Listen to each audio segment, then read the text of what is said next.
Hello everyone, welcome to SH learning centre. আজ আমি model activity task করাবো class 5-এর 2021 সালে, যেটা আগস্ট মাসে দেওয়া হয়েছে। ওটার অ্যান্সারগুলো করাবো। আজকের বিষয় ইংলিশ। দেখো প্রথমে কি বলছে, read the passage and answer the questions that follow.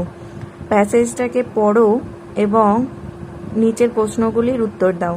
দেখো প্যাসেজে কি বলছে, there was quite a number of good teachers in our school. আমাদের বিদ্যালয়ে সেখানে অনেকগুলো ভালো শিক্ষক ছিল। B D Roy taught us English. B D Roy আমাদের ইংলিশ শিক্ষা দিতেন। He was a small man who took great care to ensure that we pronounce English correctly. বলছে he was a small man, তিনি একজন ছোটোখাটো মানুষ ছিলেন। হু, যিনি, টু গ্রেট কেয়ার, খুব ভালোভাবে যত্ন নিতেন, টু ইনশিওর, নিশ্চিত করতে, দ্যাট, যে, উই প্রোনাউন্সড, আমরা ঠিকঠাক উচ্চারণ যেন করি, ইংলিশ কারেক্টলি, ইংরেজিটা সঠিকভাবে।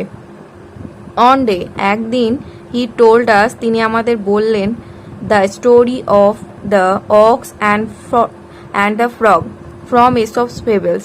তিনি আমাদের একদিন এসপ ফেবলস থেকে ষাঁড় এবং ব্যাঙের গল্প বললেন।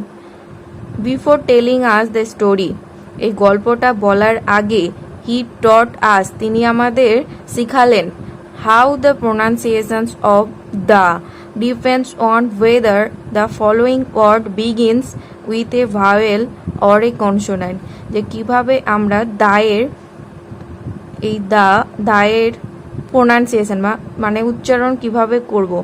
Depends on whether the following word, যে পরের শব্দটা বিগিন, শুরু হচ্ছে উইথ এ ভাওয়েল দিয়ে, অর এ কনসোনান্ট, অথবা কনসোনান্ট দিয়ে, মানে ভাওয়েল অথবা কনসোনান্ট দিয়ে শুরু হচ্ছে কিনা তার ভিত্তিতে আমরা দায়ের উচ্চারণটা করব।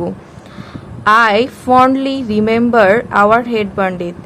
আমার খুব ভালোভাবেই মনে পড়ে আমাদের প্রধান পণ্ডিতের কথা, ভট্টাচার্য স্যার। সেই ভট্টাচার্য স্যারকে, for his excellent hand writing, তার অসাধারণ হাতের লেখার জন্য। Activity 1, tick the correct answers from the given alternative. যে নিচের অপশনগুলোর মধ্যে সঠিক উত্তরটিকে বেছে নাও। 1 নম্বর প্রশ্ন, mister B D Roy was the teacher of. বলছে বিডি রয় শিক্ষক ছিলেন কোন সাবজেক্টের? A mathematics, B English, C Bengali, D science. তোমরা এখানে প্যাসেজে পেয়েছো ইংলিশের কথা বলা হয়েছে, বি এর অ্যান্সার হবে English. 2 number, the author learn correct pronunciation from his. যে কত সঠিক উচ্চারণ করতে শিখেছিল? এ হেডমাস্টারের কাছে, বি ফাদারের কাছে, C English teacher, D mother. এটাও অ্যান্সার হবে C English teacher.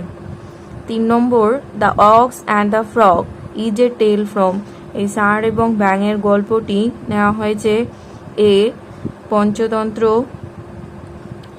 B Hitopadesha, C Jataka, D Aesop's fables. এটার অ্যান্সার ডি এসপস ফেবল। এবার activity 2, fill in the blanks with present continuous tense of the verbs given in brackets. শূন্যস্থান পূরণ করো present continuous tense দিয়ে, ভার্বের present continuous tense দিয়ে।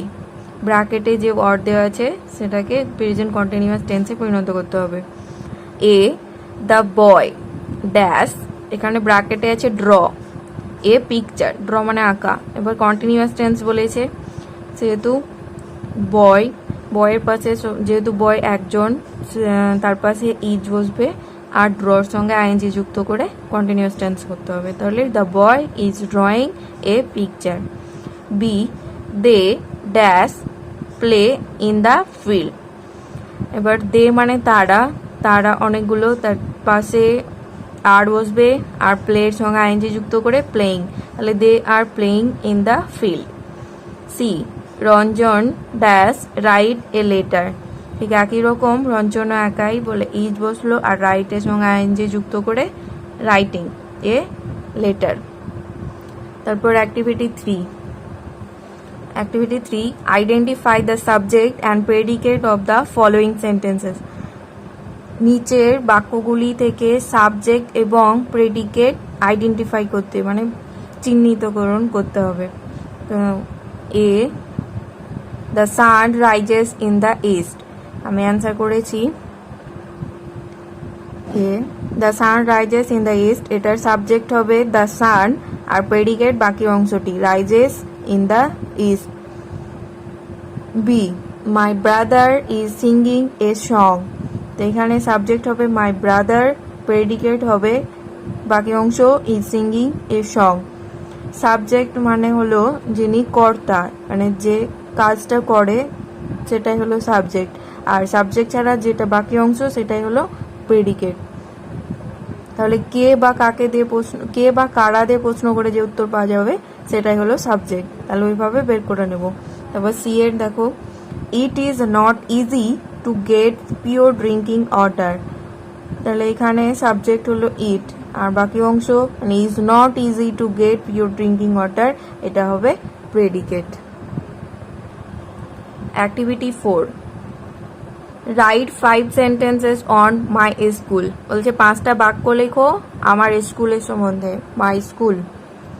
তাহলে উত্তর এভাবে লিখবে, মাই স্কুল, এখানে হেডিং, তারপরে প্রথম line, the name of my school is, নিজের নিজের স্কুলের নাম। They are around 500 students and 25 teachers in our school. 3 নম্বর line, we have a beautiful playground in front of our school. The classrooms of our school are clean tidy. Last line, the teachers teach us carefully. 5টা line complete. এই যে তোমাদের 5-এর ইংলিশের অ্যান্সারগুলো complete হলো। এবার অন্যান্য বিষয়ের উত্তর পাওয়ার জন্য আমাদের চ্যানেলটি সাবস্ক্রাইব না করা থাকলে অবশ্যই সাবস্ক্রাইব করো, ভালো লাগলে লাইক করো। Thank you.